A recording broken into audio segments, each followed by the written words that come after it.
Bismillahirrahmanirrahim. Alhamdulillahirrahmanirrahim. Segala puji bagi Allah. Kita bersyukur hingga hari ini kita diberi kekuatan dan kesempatan menjalankan hari-hari Ramadan dengan penuh amal kebaikan.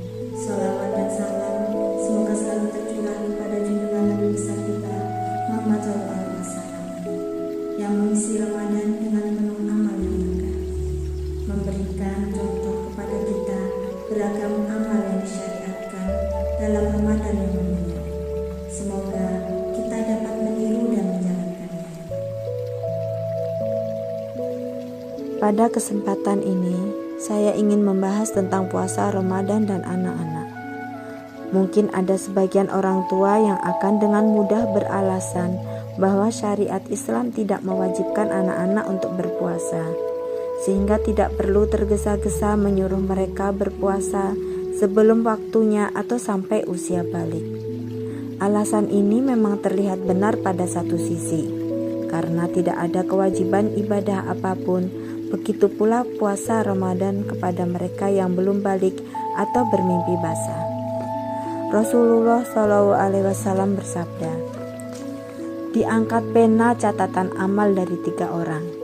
Orang gila yang hilang akalnya sampai sadar kembali, orang tidur sampai ia bangun, dan anak kecil sampai ia bermimpi balik." Hadis riwayat Abu Daud. Lalu apakah kemudian kita berdiam diri tidak mengenalkan dan melatih anak kita berpuasa hingga waktunya tiba? Tidak, dan sekali-kali tidak. Ibadah dijalankan dengan ringan karena ada latihan dan pembiasaan. Begitu pula dan apabila ibadah puasa yang sangat dominan sisi fisiknya. Jika tidak dibiasakan sejak dini, maka penundaan dari tahun ke tahun hanyalah mengakibatkan kesulitan yang bertambah-tambah. Pepatah hikmah mengatakan dengan indahnya bahwa mendidik anak saat kecil bagaikan mengukir di atas batu. Susah memang, tapi masih memungkinkan untuk dilakukan. Sedangkan mendidik orang tua bagaikan mengukir di atas air. Hampir-hampir tidak pernah kita bayangkan bagaimana melakukannya.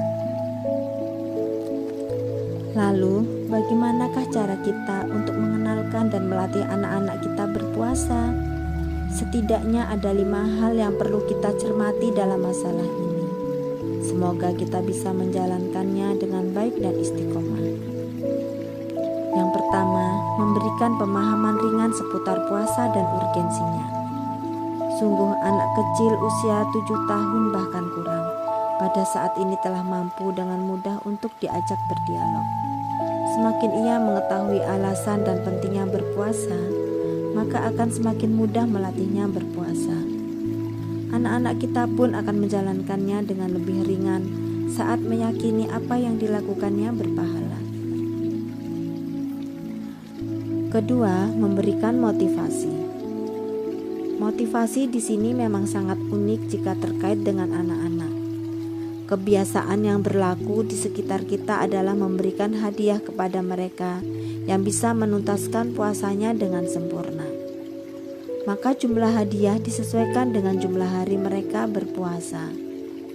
Kebiasaan ini tidak sepenuhnya salah. Namun motivasi di sini tidak harus berupa barang dan materi yang itu-itu saja. Mungkin saja kita bisa arahkan ke hadiah yang lebih baik dari itu semua. Misalnya diberikan uang untuk bersedekah ataupun uang untuk membeli buku. Jadi pada satu sisi kita memotivasi, sisi yang lain juga mengarahkan kemana sebaiknya hadiah tersebut digunakan. Ini hanya sekedar contoh ringan. Ketiga, persiapan puasa yang matang. Anak-anak kita dalam masa pertumbuhan yang sangat sensitif. Mereka membutuhkan asupan gizi yang cukup. Jangan jadikan puasa sebagai hal yang membuat mereka kekurangan gizi dan menjadi lemah. Karenanya, para orang tua hendaknya berlaku serius dalam mempersiapkan hidangan sahur bagi putra-putrinya. Pastikan bahwa mereka akan mampu menjalaninya dengan baik, karena kita telah menghidangkan modal yang cukup saat sahur dan berbuka. Langkah yang keempat adalah membuat kesibukan yang menyenangkan. Berpuasa seharian bagi sebagian besar anak kecil adalah sesuatu yang berat dan sangat menyiksa diri. Kita tidak bisa membiarkan mereka larut dalam kondisi sedemikian. Karenanya, perlu dilakukan langkah dan upaya untuk menyibukkan mereka agar lalai dari rasa lapar dan dahaga. Inspirasi semacam ini bisa kita dapatkan dari bagaimana cara sahabat mendidik anak-anaknya untuk berpuasa.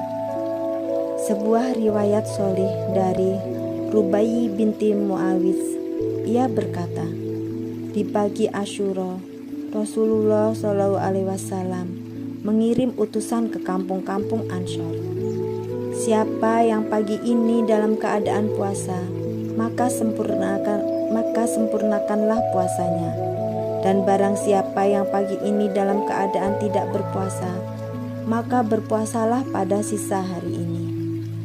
Dan kami pun melakukan puasa Asyura, sebagaimana kami menyuruh puasa anak-anak kecil kami. Dan kami beserta putra-putri kami berangkat ke masjid dengan menjadikan mainan dari kapas buat mereka. Jika ada salah seorang dari mereka menangis minta makanan, kami berikan mainan itu kepadanya sampai masuk waktu berbuka. Hadis riwayat Bukhari dan Muslim. Yang terakhir, tentu saja kita harus meyakini pentingnya bertahap dalam latihan berpuasa.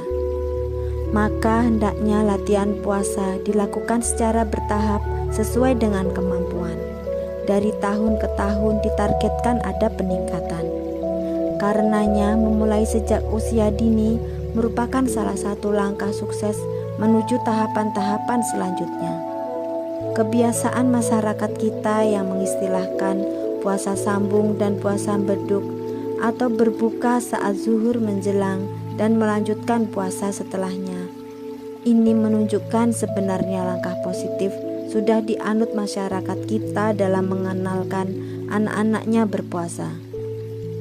Sekarang tinggal kita kembali menganjurkan kepada mereka yang masih acuh tak acuh dan meremehkan masalah ini, agar segera tersadar dan bersegera melatih anaknya untuk berpuasa.